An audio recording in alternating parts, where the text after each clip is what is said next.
Thank you, and good morning, everyone. So today I'll tell you a story of engineering sequence and engineering serendipity. What you just heard did not just happen by itself in a bubble. I will tell you how it came about from a sequence of work that we did in my laboratory. So for a very long time, probably longer than I would like to know, I've been fascinated by light and by various phenomena that happen in optical systems. So there's very simple things that you can do. For example, the image you see on the upper left, you can buy such things commercially. This is a piece of glass with small bubbles inside, and it was a present from one of my students when she graduated. But you can also do more sophisticated things. For example, you can make light bend. We all know that light is supposed to go into straight paths. Nevertheless, with a very simple device, like you can see on the top left, this is simply a tank of water with sugar that has sort of stabilized on a gradient density. You can make light bend into a parabolic trajectory, very similar to dropping a projectile. And you can make all kinds of other beautiful phenomena involving rainbows and so on and so forth. But these are fairly straightforward, from the fairly straightforward at the top left to something very sophisticated on the bottom right. The emphasis in my group is how we can manipulate light inside volumes. And what I mean by volumes is usually in optical systems, for example, the projector that is showing up on the screen over there. In optical systems, usually people try to make light come to a focus on a surface. This is what you see in your everyday life. In my group, we try to deal with volumes. For example, if you have elements that somehow are luminant, either fluorescent or scattering or some other form of light emission inside the volume, how you can make them all appear separately on the surface so that the viewer can immediately recognize what is happening inside the volume. That's one aspect. The other aspect is if you would like to arrange a sequence of features inside the volume, how can you make it happen with minimum cost and minimum, if you wish, difficulty? So I will describe to you a sequence of developments that we try to do both of those. The imaging part, where the volume itself is emitting light and you would like to arrange it in a way that different depths within the volume become independently visible. And the second is how you can fill a volume with independently functioning optical elements. So let me start by one of the older experiments. So what you see here is particles that are flowing around the cylindrical obstacle. And of course you will say, well, this does not really look three-dimensional, but actually it is. After you do some fairly simple digital processing, you can, for example, extract the velocity of these particles as they flow around the volume. And so here you see the velocity represented as a color in 3 dimensions, where red indicates the highest velocity. And why this is useful? Because many of these fluidic phenomena, flows around obstacles and so on, are fairly complicated, and the mathematical models are a little bit difficult to solve numerically. So experiments such as this one are very helpful for our colleagues who do fluid mechanics to understand what's going on. The optical principle behind this sounds like magic, but it is not all that much really. The optical principle is very simple. If you have particles inside the volume, all you have to do is you can illuminate it with a laser beam. And in fact, we don't even use lenses in this case. What we do is we rely on the scattering of the optical wavefront as it goes through the volume. It creates these little, what we call spherical waves that each particle emits. And then these are captured by a CCD camera. There's no lenses in between. But then what happens is, after the CCD camera, we have a fairly standard computer. In fact, what we use is a graphics console, very similar to what people use to play high-end computer games. Of course, we don't really play computer games here, but what we do is we implement algorithms that calculate formulas like this one, and what we get in the end is the positions of all these particles inside the 3-dimensional volume, so we can visualize them. So what the camera really sees is actually rather messy. It looks like this. It looks like a bunch of ugly light scattering patterns. But after you apply this digital signal processing, DSP, you can create movies like this where actually, if you can see on the screen, what you see there is cross-sections of the particles throughout the volume, and you can see that as you scan through the volume, some of the particles come into focus, and then they go out of focus again. So by completing a full scan, you can actually get the image of what is happening throughout the entire volume. And then you can do this as a movie. You can make a 3D movie of what is happening, and what isn't happening in this case is we have bubbles inside water, and we can make a movie of the bubbles as they evolve. Now you might ask, well, why do we care about bubbles? Do we want to image champagne or beer or something like that? That would be interesting too, and of course very tasteful also. But what we're really doing is we're helping colleagues who do environmental science, we're helping them understand various phenomena inside the water. And one application that you might think of is for the offshore industry, where you have very complicated flows, not necessarily air and water, but typically you have gasoline or petrol running into pipes, and you can detect leaks this way. So, for example, by developing further this technology, it may be possible in the future to avert disasters like the Gulf of Mexico that happened recently. So, another thing, of course, that we do, as I mentioned, is we're helping colleagues who do environmental science, and we can make, using this same technology that images bubbles, we can also image small animals underwater, and then because we make movies of their three-dimensional motion, we can reconstruct their paths. And my colleagues are telling me that this is interesting in understanding various details about the biology of these animals.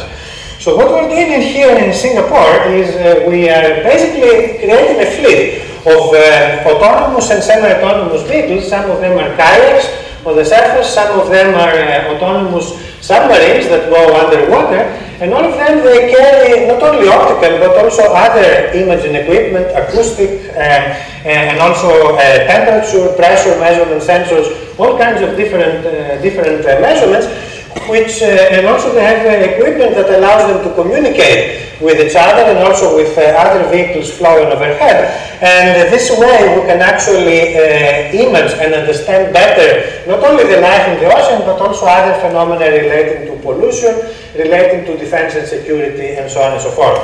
And let me just say that this is not just a cartoon. We have actually carried out missions like this one. And one of the phenomena we started with were algae blooming in the Singapore Straits, and we're interested in all kinds of phenomena like this. So we're starting with very simple optical technologies. It is actually possible to extract very useful information about the environment. Another area that we're working on is also imaging volumes.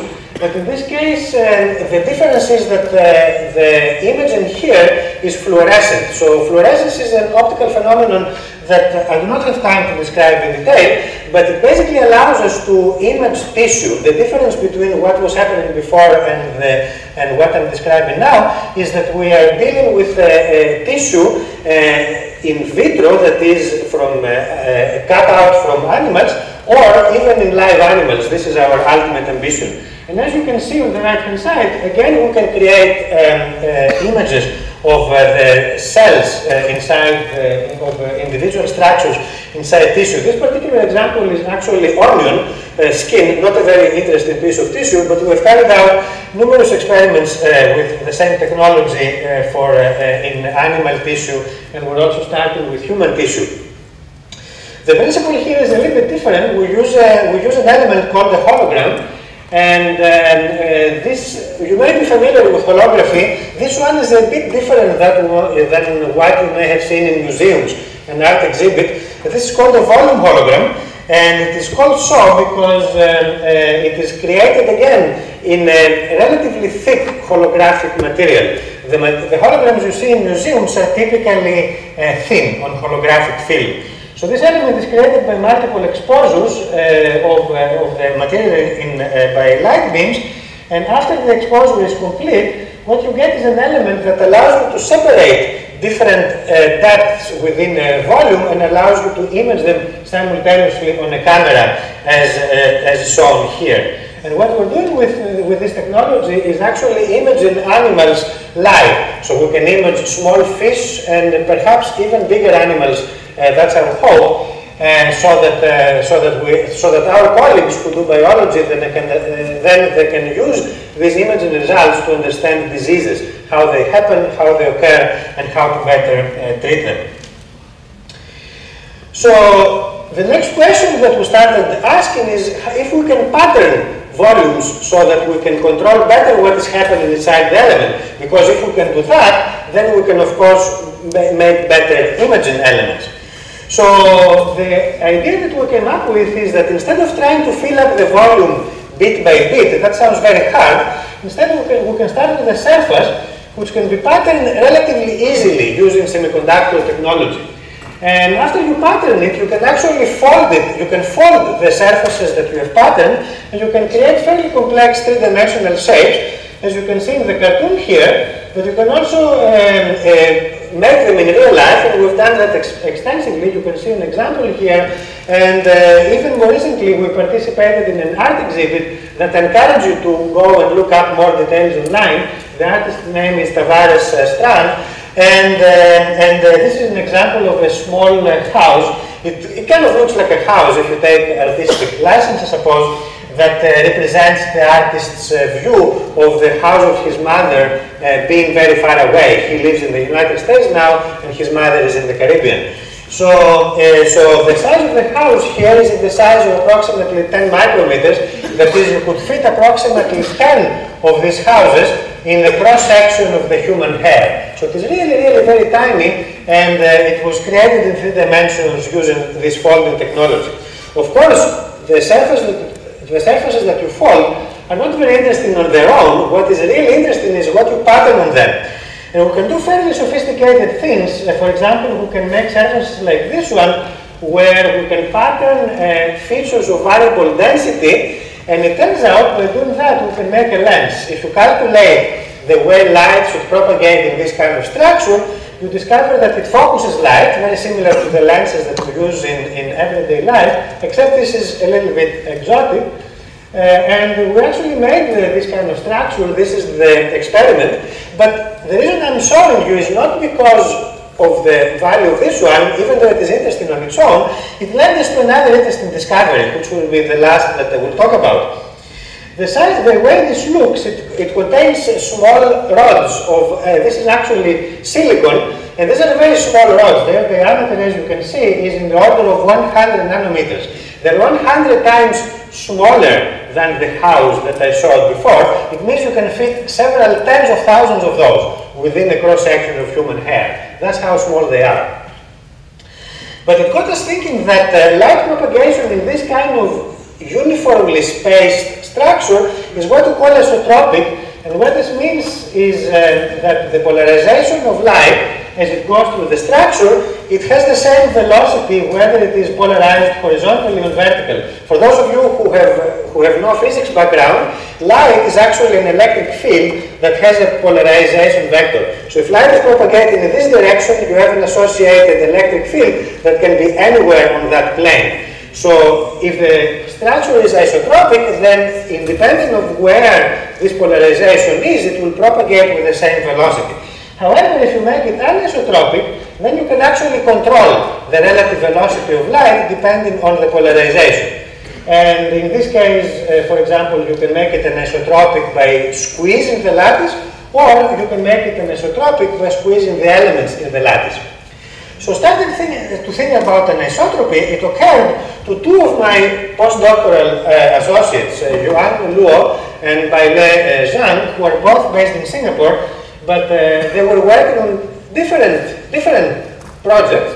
It occurred to them that if you can control the anisotropy within a volume, you can make a device such as this one. And I think I'll go back and replay this movie once again so that you can see what is happening. You start with a volume that is originally isotropic like this one, then you squeeze it in a way so that you can create an anisotropy in a controlled fashion. And then what you can do is what you will see in a moment, after I finish my animations here. What you can do is you can take this isotropic volume and you can squeeze it in a way that the ray that would originally reflect from the bottom of this isotropic volume, now it reflects from a wedge shape that looks kind of like a rooftop.